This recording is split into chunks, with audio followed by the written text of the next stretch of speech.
দেশ আমার দেশ, আমার দেশের, আমার নিজের দেশ। আমার বাবা এই দেশ স্বাধীন করেছে। দীর্ঘ 17 বছর বাংলাদেশে ত্রাসের রাজত্ব কায়েম করে প্রিয় দেশ ভারতে পালিয়েছেন ফ্যাসিস্ট হাসিনা। রাতের ভোটে নির্বাচিত এই সাবেক প্রধানমন্ত্রীর পদ ধরে নরেন্দ্র মোদীর দেশে লুকিয়ে আছেন বেশ কিছু আওয়ামী লীগ নেতাও। গণহত্যায় অভিযুক্ত এই দলের নেতাদের ভারত সরকারের আশ্রয় দেয়া নিয়ে এবার বেজায় চটেছেন পশ্চিমবঙ্গের মুখ্যমন্ত্রী মমতা বন্দ্যোপাধ্যায়। এ বিষয়ে মোদীকে তুলোধুনো করে ছেড়েছেন তিনি। কারাগারে আওয়ামী লীগ নেতাদের ভিতরে ফাঁসির আতঙ্ক চলছে। জানা গেছে সাবেক পুলিশের আইজিপি আব্দুল্লাহ আল মামুন আগামী 3 এবং 4 আগস্ট আওয়ামী লীগের শীর্ষ নেতাদের বিরুদ্ধে রাজসাক্ষী দিবেন। বুঝলে বুঝপাতা, না বুঝলে কাজপাতা। এখানে দেখেন এই 5 জন ধরা খাইছে, এরা আগে এই ঘটনা ঘটাইছে। এদের সঙ্গে কারা কারা জড়িত, এটা হলো প্রথম প্রশ্ন। আর এটা বাইকইরা প্রথম মানে কি, এটাই প্রথম, এটাই শেষ প্রশ্ন। ওদের মোবাইলটা নিয়ে নেন, কাদের সঙ্গে ওদের যোগাযোগ ছিল এটা আমাদেরকে জানাইতে হবে। এত মানুষের অডিও কল ফাঁস করা হয়, এর অডিও কল খুবই জরুরি ভাই। কারণ কি জানেন, এই যে এদের যে নেতাটা আছে না, এই নেতার সঙ্গে বহু মানুষের ছবি আছে। এই ভাই ডেঞ্জারাস পোলা, এর ছবি কার সাথে নাই? হায় হায়, এনসিপি যে প্রধান তার সাথে ছবি, বাবর সাহেবের সাথে ছবি। এই যে বিএনপি বাবর সাহেব, তাকে নিয়েও কথা হবে আজকে। হ্যাঁ, অনেক কথা বলবো।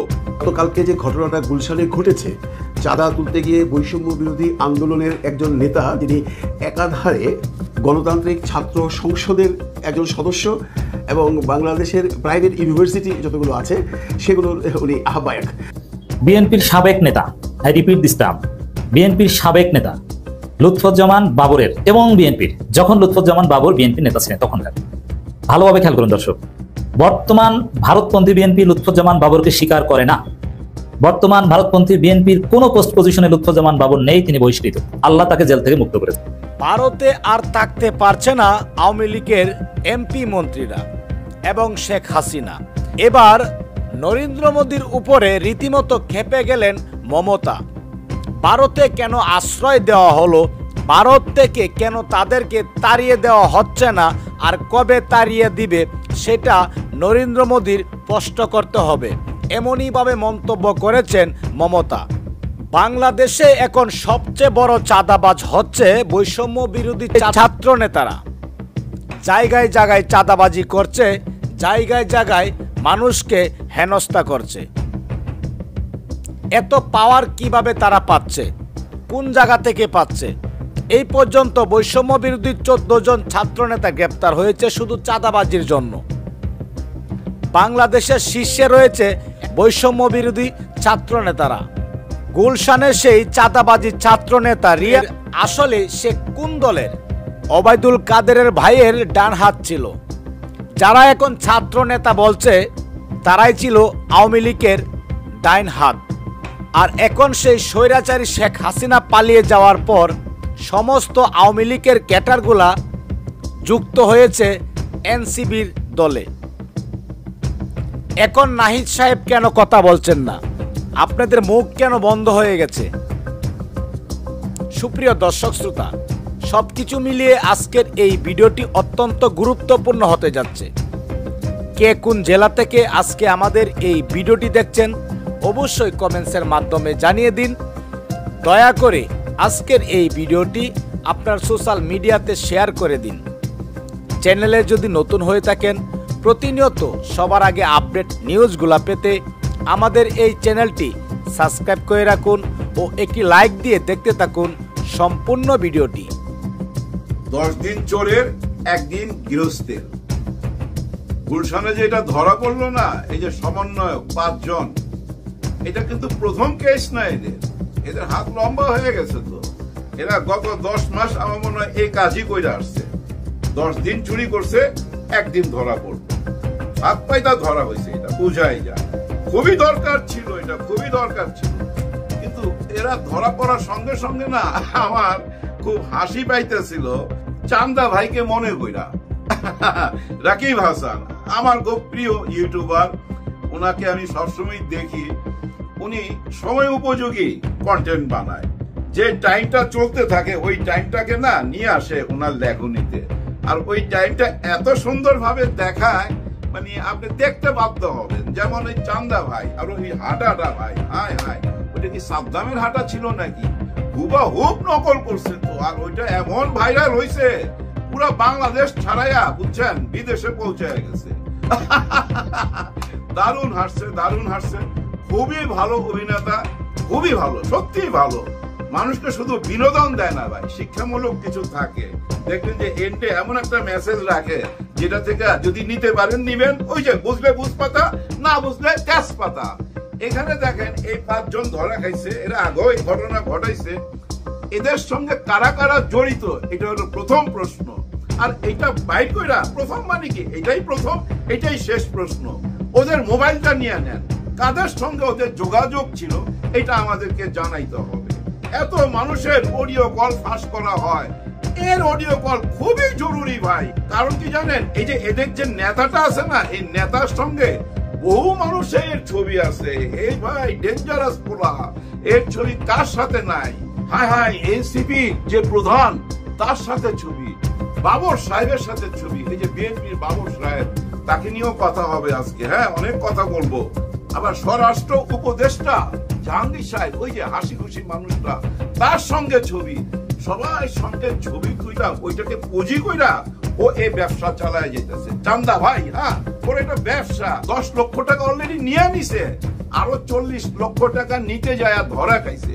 10 লক্ষ টাকা নিয়ে নিছে। 10 লাখ টাকা ভাই বহুত বড় অঙ্কের টাকা আমাদের দেশের অর্ধেক মানুষের জন্য। আমাদের দেশে যত জনগণ আছে, আমাদের দেশে 18 কোটি মানুষের মধ্যে অর্ধেক মানুষই ভাই খায়া পয়রা খুব ভালো আছে, কিন্তু টাকা জমাইতে পারে নাই, সেভিংস নাই। হয়তো জমাইলো 5 লাখ 10 লাখ, অনেক কষ্ট করে জমাইছে। আর এই দেখেন এক টেলিফোনে 10 লাখ নিয়ে নিছে, আরো 40 লাখ নিতে গেছে।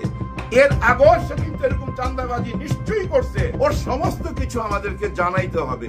ওর টেলিফোনটা পরীক্ষা করলেই ভাই কার কার সাথে কথা বলতো, কে কে তার সাথে জড়িত, এমনও হইতে পারে ভাই কোন টপ টেরর এর সাথে জড়িত আছে। এর মধ্যে একটা প্ল্যান আছে তো ভাই। দেখেন, যার বাসায় সেই 10 লাখ ভাই 50 লাখ নিতে গেছে, উনি আওয়ামী লীগের এমপি শাম্মী কি জানুন না, উনি নাই এখন, ওনার হাজবেন্ড আছে, ওনার হাজবেন্ড থেকে এই চাঁদাবাজিটা করতেছে। তার মানে এরকম আওয়ামী লীগের যারা যারা বিপদে আছে, অনেকের বাসা থেকে এরা চাঁদাবাজি করছে ভাই। এই টেলিফোনে সবকিছু পাওয়া যাবেন। এই চাঁদার ভাগ কারা কারা পাইতো, এটা গোয়েন্দা বিভাগের বাইর করা 1-2 ব্যাপার ভাই, কোনো ব্যাপারই না। বাইর করে আমাদেরকে জানাইতে হবে। আর যদি না জানায় তাইলে আমরা মনে করুম ওই আগের জামানায় আছি। হ্যাঁ, জামানা পাল্টাই নাই। আগের জামানায় আওয়ামী লীগের ভয়ে প্রকাশ করতো না। আর এই জামানায় নিশ্চয়ই এমন কেউ আছে, নিশ্চয়ই এটা সরকারের মধ্যেই আছে, যার ভয়ে প্রকাশ করতেছে না। প্রকাশ করতে হবে, কারণ এই বদমাইশ যাদের সঙ্গে ছবি তুলছে, এই ছবিগুলো এখন ভাইরাল। যারা যারা তার সাথে ছবি তুলছে সবাইকেই তো জনগণ সন্দেহ করতেছে। সন্দেহ দূর করতে হবে না? তাই প্রশাসনের কাছে দাবি, তাড়াতাড়ি এই 5 জনের অডিও কল ফাঁস করেন। আমরা জানতে চাই এই টাকার ভাগ কারা কারা পেত। উপরে কেউ না থাকলে ভাই চাঁদাবাজি করা যায় না, এটা মনে রাখেন। হ্যাঁ, আমার ওই যে রাকিব হাসানের চাঁদা ভাই, ওইটার মালিক উনি নিজেই কিন্তু, বুঝছেন। আমার যখনই এই ঘটনাটা সামনে আসছে, তখনই রাকিব হাসানের ভিডিওটা চোখে ভাইসা উঠছে। খুব হাসতেছিলাম মনে মনে। ধরা পড়ার খুবই দরকার ছিল, কিন্তু আদালত পাড়ার দিকে তাকায় দেখেন, হায় হায়, মনে হইতেছে কি জানেন, দাউদ ইব্রাহিম ধরা পড়ছে। হিরো তো, শত শত পুলিশ চারিদিকে, শত শত ইউটিউবার, শত শত ক্যামেরা। হায় হায়, ওদের ধরে লয়ে যাইতেছে আর ওরা যাইতেছে। ওদের দেখাই তো যায় না পুলিশের জন্য। এত পুলিশ কেন ভাই, বুঝলাম না। ওই আদালত পাড়ায় 144 ধারা জারি করেন, ওইখানে এরকম ভিড় হইলে ভাই পেরেশানি ব্যাপার তো। যে কোনো সময় একটা বড় অঘটন কেউ ঘটাই দিতে পারে এই ভিড়ের মধ্যে। কারণ 1971 में मास्टर जो उधर से इधर में आए, उसको तो रिकॉग्नाइज किया है। পশ্চিমবঙ্গের এক জনসভার মঞ্চে দাঁড়িয়ে এবার আর কূটনৈতিক ভাষা নয়, একেবারে স্পষ্ট ভাষায় ভারতের কেন্দ্রীয় সরকার ও তাদের শরণার্থী নীতির বিরুদ্ধে মুখ খুলেছেন তিনি। নাম না করে অভিযোগ করেন বাংলাদেশের ক্ষমতাচ্যুত শাসক গোষ্ঠীর একাংশ বর্তমানে কলকাতাতেই রাজনৈতিক আশ্রয় রয়েছেন, আর তা সম্ভব হয়েছে দিল্লির ইশারায়। আমি তো কিছু বলিনি বলে কৌশলে শুরু করলেও মমতা এরপর ইঙ্গিতবহ কণ্ঠে বলে ওঠেন ভারত সরকারি অতিথি হিসেবে কয়েকজনকে রেখেছে, পার্শ্ববর্তী দেশের সমস্যা হয়েছে বলে আশ্রয় দেয়া হয়েছে, এটাও একটা রাজনৈতিক কারণ। মমতার এই বক্তব্যে পরিষ্কার, বাংলাদেশের বর্তমান রাজনৈতিক টালমাটাল পরিস্থিতিতে পশ্চিমবঙ্গ হয়ে উঠেছে এক নিরাপদ আশ্রয়স্থল, যার পেছনে কাজ করছে দিল্লির দীর্ঘমেয়াদী কৌশল। কূটনীতির ছায়া চলছে এক ভিন্ন ধর্মীর রাজনৈতিক খেলা, যেখানে পশ্চিমবঙ্গের মাটিকে ব্যবহার করা হচ্ছে প্রতিবেশী দেশের রাজনীতিকে প্রভাবিত করার মঞ্চ হিসেবে। জুলাই আন্দোলনের ছাত্র জনতার ওপর গুলি চালানোর নির্দেশদাতা হাসিনা ছাড়া তার বোন শেখ রেহানাও অবস্থান করছেন ভারতে। এছাড়া নিষিদ্ধ সংগঠন ছাত্রলীগের শীর্ষ নেতা সহ বেশ কিছু পলাতক আওয়ামী লীগারদের ইতোমধ্যে ভারতীয় গণমাধ্যমে সরাসরি সাক্ষাৎকার দিতেও দেখা গেছে। ছবিতে কখনো উপদেষ্টার পাশে, কখনো বিরোধী দলের নেতার কাঁধে হাত রেখে, আবার কখনো বঙ্গবন্ধুর প্রতিকৃতির সামনে দাঁড়িয়ে আদর্শিক রূপে হাজির, কিন্তু ভেতরে এক একটি অভিযোগ যেন ফাঁস করে দিচ্ছে প্রতারণা, চাঁদাবাজি আর প্রভাব খাটিয়ে গড়ে তোলা এক ভুয়া সাম্রাজ্যের গল্প। বৈষম্য বিরোধী আন্দোলনের অন্যতম মুখ আব্দুর রাজ্জাক বিন সুলাইমান ওরফে রিয়াদ, যিনি জুলাই মাসেও নিজেকে উপস্থাপন করেছিলেন শিক্ষার্থীদের অধিকার রক্ষার নেতা হিসেবে, এখন তিনি গড়ে তুলেছেন চাঁদাবাজির এক সাম্রাজ্য। প্রশ্ন উঠেছে, এই ব্যক্তি আদৌ আদর্শিক কোনো প্ল্যাটফর্মে আছেন, নাকি মুখোশধারী নতুন এক প্রতারকের মুখোমুখি হচ্ছে দেশ? রিয়াদের গ্রেফতারের পর সামাজিক যোগাযোগ মাধ্যমে তার ঘনিষ্ঠ ভঙ্গির একাধিক রাজনৈতিক ছবি ভাইরাল হয়। আওয়ামী লীগ, বিএনপি, জাতীয় পার্টি, এনসিপি সহ এমনকি জামায়াতপন্থী নেতাদের সঙ্গেও ফ্রেমবন্দি হয়েছেন তিনি। স্বরাষ্ট্র উপদেষ্টা থেকে শুরু করে মুক্তিযুদ্ধ বিষয়ক উপদেষ্টার সঙ্গেও ছিল তার ছবি। অভিযোগ উঠেছে, এসব পরিচয় আর ছবিকে ঢাল হিসেবে ব্যবহার করে সে চালিয়ে গেছে ভয়ঙ্কর চাঁদাবাজি ও প্রতারণার কার্যক্রম। কেউ বলছেন, এই ছবিগুলোর মাধ্যমে সে নিজের অপকর্মের পথ মসৃণ রাখত। জাতীয় নাগরিক কমিটির শীর্ষস্থানীয় ব্যক্তিত্ব নাহিদ ইসলাম, সার্জিস আলম, হাসনাত আব্দুল্লাহ এইসব নেতাদের সঙ্গে ছবিতে দেখা গেছে রিয়াদকে।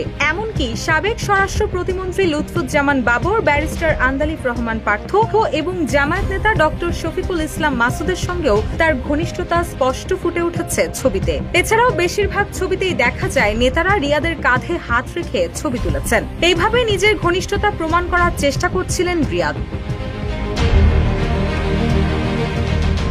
বিভিন্ন রাজনৈতিক নেতাদের এমন ঘনিষ্ঠতার ছবি দেখে নেটিজেনদের মধ্যে প্রশ্ন উঠেছে, এই রিয়াদ আদতে কার লোক? কে তাকে আশ্রয় প্রশ্রয় দিয়েছে? কিভাবে শিক্ষার্থী আন্দোলনের ভেতরে ঢুকে এতদূর গেল একজন প্রতারক? বেসরকারি বিশ্ববিদ্যালয় শিক্ষার্থীদের একাধিক প্ল্যাটফর্ম থেকে জানানো হয়েছে, তারা আগেও এ ধরনের মুখোশধারীদের বিষয়ে সতর্ক করে এসেছেন। তাদের মতে, রিয়াদের মতো কিছু মুখ আন্দোলনের বিশ্বাসযোগ্যতাকে ধ্বংস করে দিচ্ছে।